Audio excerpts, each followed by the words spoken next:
She's an international style icon and a darling of the fashion elite, dressing at Tinseltown stars and even rubbing shoulders with fashion royalty.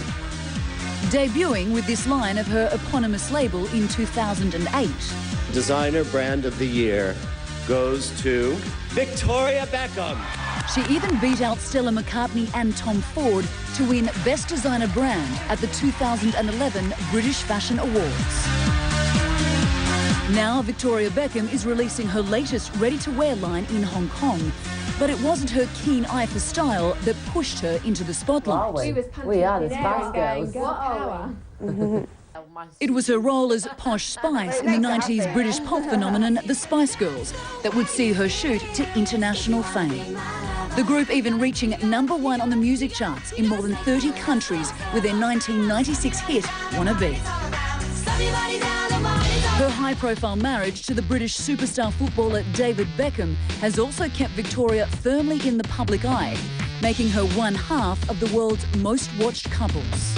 This week, Talk Asia's in Hong Kong with Victoria Beckham. You're a wife, you're a mother, fashion designer, celebrity, model. You do a bit of TV hosting. You're a best-selling author. Crikey, you make me sound quite good. You're a busy girl.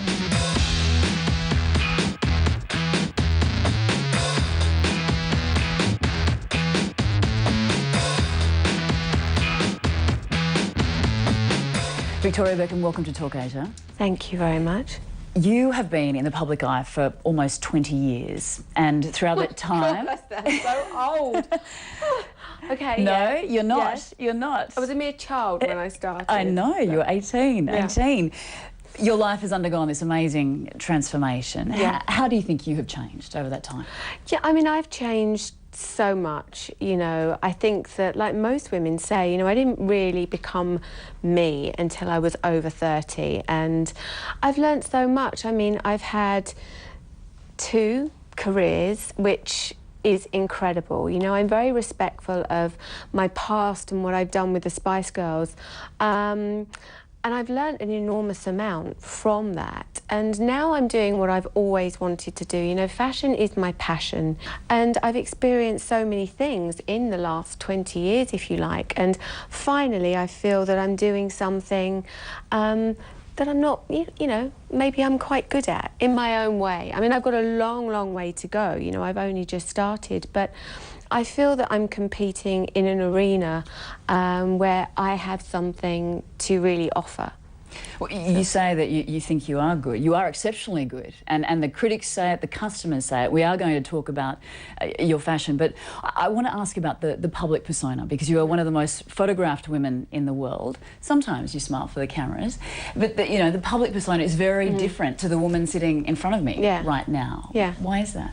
Do you know, I don't know. I mean, I gave up worrying about what people thought a long, long time ago, you know. I don't know, I am doing. Everybody says that I'm very different to what they think, and I suppose that I created, you know, this character, if you like, and maybe that's my armour, maybe that's, I don't know, maybe that's how I protect myself. I don't know. Well, you've just come from China, and on your way to Beijing, you were on a flight and took a photo playing air hostess, and you posted it on Twitter. Yeah. You also took some photos, you know, with the apron on in Starbucks, serving coffee. That's obviously you showing a different side of yourself. Yeah. Do you know what? I think using the, you know, Twitter and Facebook, I think it's great. It really does enable me to get directly to my fans and have fun. And when I was on the aeroplane, I mean, don't forget, we have flown about 14 hours to get to that point with a baby. You know, we were all really, really tired. And the things that you do to amuse yourself when you're tired, yeah, I thought it was funny. And made me laugh. It was funny. It was funny. And I thought the hostie who was sending herself up, I thought it was... she was great. She was great. Let me ask you, Victoria, do you care what people say? What people think of you? No, I mean, I gave up a long, long time worrying and concerning myself over that. You know, I care what people say about what I do professionally. I care about what my customer says. You know, that's what I do care about, because why do I do what I do? I do what I do because I love women. I want to empower women. I want women to feel good. I want them to feel beautiful. And so I care about what my customer thinks, because I want to give her what she wants. But generally speaking, I don't focus too much on anything negative. I'm a really positive person. I really am. So no, not really. Is it true that you read all the reviews about your clothes? Yeah, I do. I do. I read all of the reviews. You know, I was nervous when I first went into the fashion industry because I was very aware of people's preconceptions. But I really focused on what I was doing. The product spoke for itself. It's all about quality. I remember Marc Jacobs saying to me when I first started, and before he'd even seen what I was doing, he said to me, make sure the quality's good. Then people can always say they don't like it, but no one can say it's rubbish. And the quality is something that has become very much signature to me and my brand. I do give my customer the very best. Well, as a designer, you are now fashion royalty. You debuted back in 2008 at the New York Fashion Week with your eponymous label, and since then it has become this amazing success. How does that feel? Do you know, it feels great. I mean, when I've had a successful collection, the first thing I think is, that's great, it means I can do another collection. That's the first thing that I think. I always want to better myself. I don't consider other designers competition. You know, for me, my competition is me from the season before. I'm very ambitious. I always want to better myself. I never sit back and say, wow, look at what I've achieved. And to be honest, I kind of wish that I could do that, because I should do that. But I always just want to better myself, and what's next, and how can I improve, how can I make myself better. I'm a perfectionist, but in the nicest sense of the word.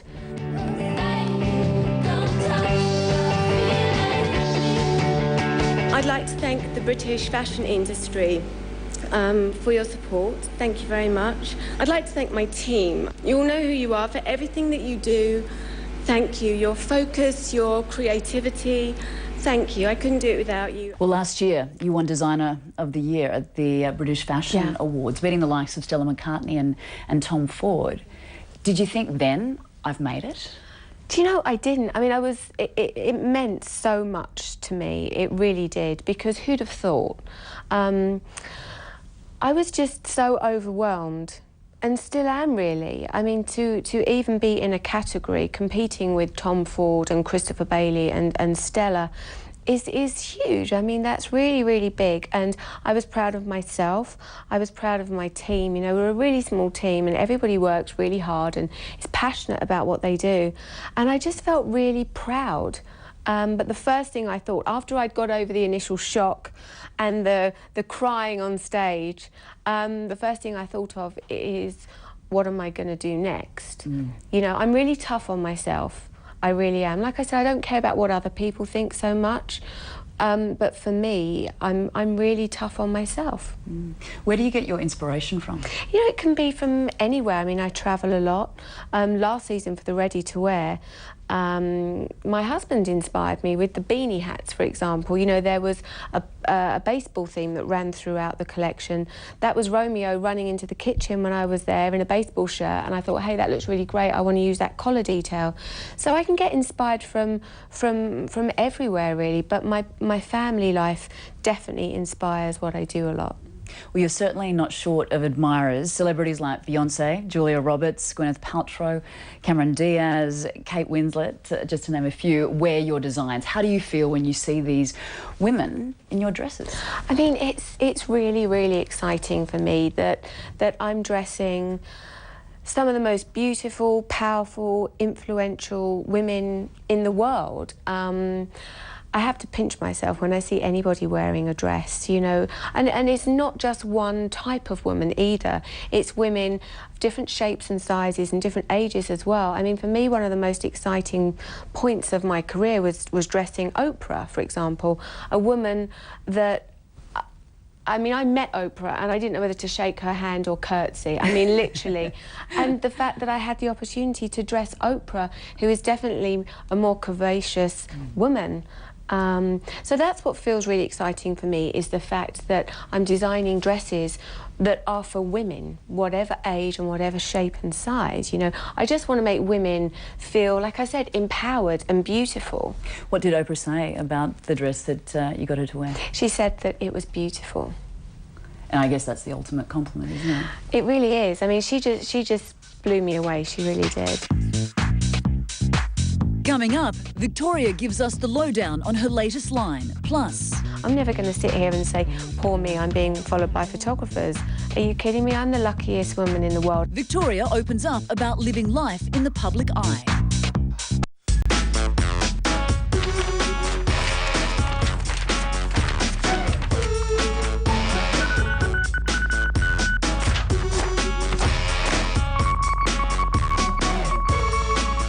And you started your second line, Victoria Beckham. What's the reason behind this? You know, I wanted to design a designer collection that was a little bit more affordable.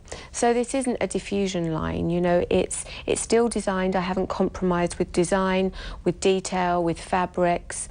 I'm still producing in Europe, but I can offer it to my customer, and I can, production-wise, I can actually produce a lot more, so I can reach more customers, and I can do it at a slightly cheaper price point, which is great. I think that's really exciting. It's the other side to my wardrobe. You know, it's the girl. I say this, the Victoria line for me is channeling my inner girl. You know, it's very girly, it's very feminine, it's fun, it shows sense of humour, it shows personality, working with conversational prints, which is something, for example, that I don't do in the ready-to-wear, that, you know, can't help but make you smile. I use lots of very energising colours, it's very upbeat. There's personality, and it's fun and girly, but it's also very chic and sophisticated at the same time. So it's definitely the other side to my wardrobe.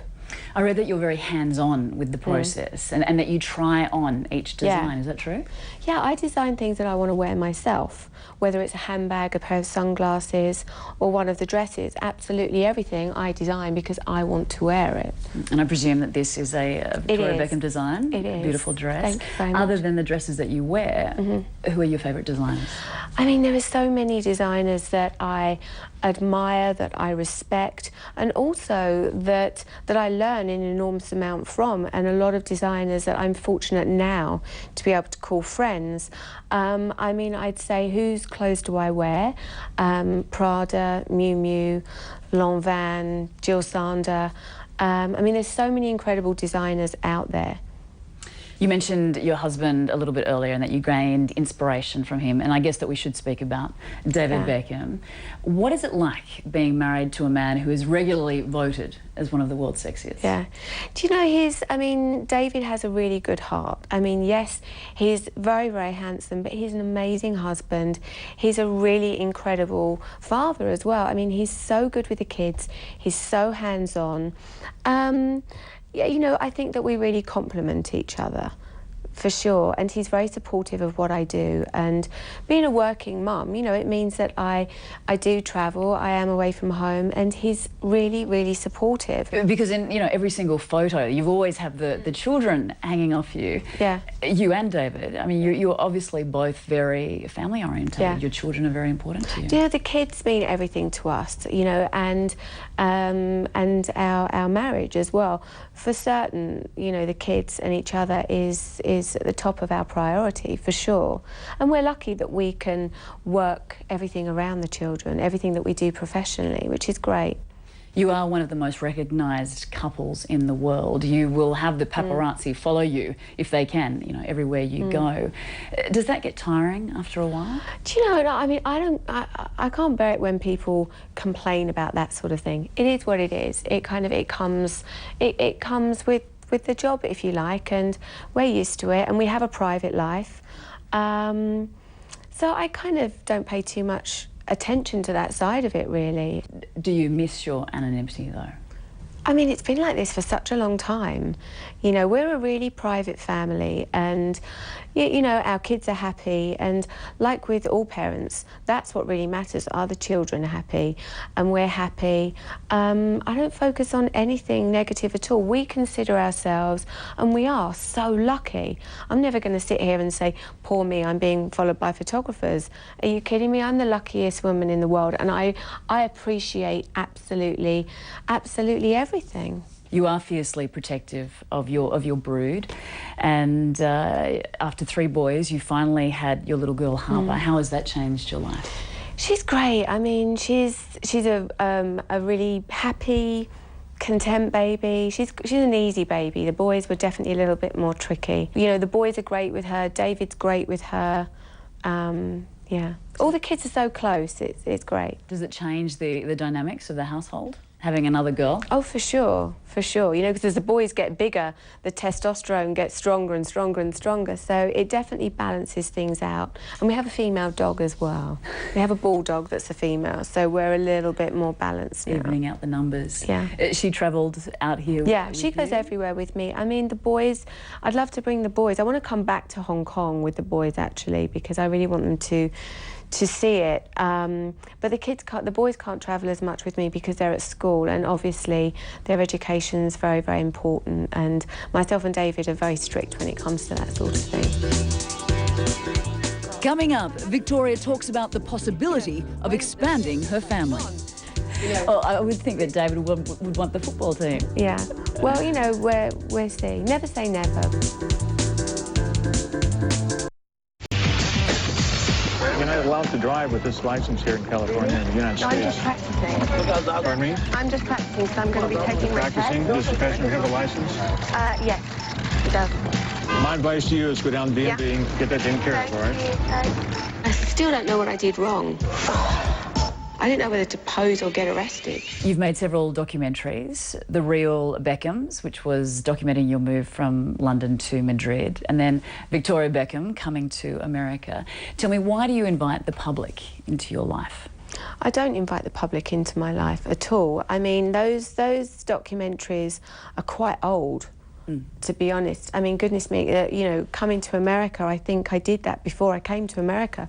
So that's about 6 years ago. And then the documentary before then that you referenced, we were living in Manchester, so I think we just had Brooklyn, who's 13. So that was a long, long time ago. And I think that people got a little bit of an insight into our lives, but not too much. I mean, it was right at the time. I don't regret anything. I think it was good at the time. It wouldn't be right now. It wouldn't be relevant now. You know, what I'm doing is very different, working in the fashion industry. Excited to be here in Asia, you know, reaching out to my Asian market. You know, I love being here. I think that the Asian women are at the forefront of fashion. They really understand it. So that's what I focus on now. This is a big and growing market for you, Yes. isn't it? It is, and a really important one as well. You know, what I do really is not just focused on the US or England. I mean, there are lots of territories that are really big for me. And Asia is very exciting. I mean, I'm just scratching the surface at the moment, you know, working very closely with Joyce and Lane Crawford, my retail partners here that have supported me right from the start. But there's lots I want to do. You know, people say, am I going to have my own store? I would love to. That's what I'm working on at the moment. That would probably be in London, but in the not too distant future, you know, maybe it will be Hong Kong. Who knows? Also working on e-commerce at the moment as well. I just want to take baby steps, build this business at a steady pace. I don't want to rush. I don't want to run before I can walk. Just build it in the right way. Well, I mean, personally, and I think you know, the women who I've spoken to, my friends, are like, how does she look the way that she looks? I mean, health and fitness is obviously a big part of your life, and image is very important as well, as you know, to what you do. How do you do it? You know, I think it's important to be healthy. I try and eat healthily. I work out when I can. You know, I'd like to work out more, but you know, when you've got a lot of children, that's quite difficult. And I'm happy. I think it's important to laugh a lot, to enjoy your life. So I just try and be as healthy as I can. Everyone I've spoken to said you must ask, how did she get her body back after Harper? I just worked out. I mean, again, very, very healthily. Run a bit down, you know, in the gym, and I mean, I'm running around after 4 kids. That tends to kind of keep your metabolism going, to be honest with you. I bet it does. Yeah. Will there be a 5th baby? Who knows? I don't know. We'll see. I mean, I want to enjoy the 4 that I've got. You know, they're such amazing kids, and I do genuinely feel so blessed with the kids and with David, and we're really enjoying the 4 that we've got. If I had a 5th, the next question would be, you know, when's the 6th? It's like, come on, you know. Well, I would think that David would want the football team. Yeah. Well, you know, we'll see. Never say never, but at the moment, I mean, Harper's only 9 months, but we're just enjoying the kids, and yeah. Victoria, what's a normal day in the life of the Beckham household? Goodness, a normal day. Well, I'm normally up most of the night, and then, you know, we take the kids to school, and I then spend a few hours working, because obviously the time difference between London, this is if I'm not travelling. I work, David goes to work, and then we pick up the kids and we hang out as a family. A lot of people want to know, how do you juggle it all? You're a wife, you're a mother, fashion designer, celebrity, model, and the recent spread in Harper's Bazaar is truly beautiful. You do a bit of TV hosting, you're a best-selling author. Crikey, you make me sound quite good. You know, you're a busy girl. I'm busy, but you know, there's lots of working mums out there. I don't think it's any different for me than to anybody else who is, you know, looking after children and a husband and working at the same time. I think it's about being focused, and everything I do revolves around David and the kids. I have a great team of people around me, a small team but a great team, and I've got a supportive husband. Now, there was an opportunity for you to move to Paris as a family. David was offered a deal with Saint Germain Club. I guess it would have suited both you and David, but you decided to stay in Los Angeles, which is where you've been for the past 5 years. What was the reason behind that? You know, I think it's the best place for the children. You know, the kids have their friends, they go to great schools, they're doing really well at school. And like I said, everything revolved around the kids. Yes, it would have been great for my career. I think that, you know, it would have been good for David as well, though David obviously loves playing football in America, and he's very passionate about working with the Galaxy. So I think it could have been tempting for us, but our home is America and our children are happy. What do you love about living in the United States? I mean, it's a great place, you know, it really is. I love the attitude. I think it's a very positive place to live. The people are lovely. I mean, LA is great for us. The weather's great. And like I said, the schools for the kids are really great, and they have their friends. They're really sociable boys. Do you see yourself moving back to the UK? I mean, I'd never say never, but at the moment, LA is home, and we're happy. Thank you so much. An absolute pleasure to meet you. Congratulations. Thank you very much.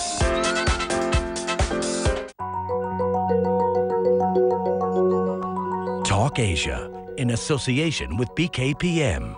Invest in remarkable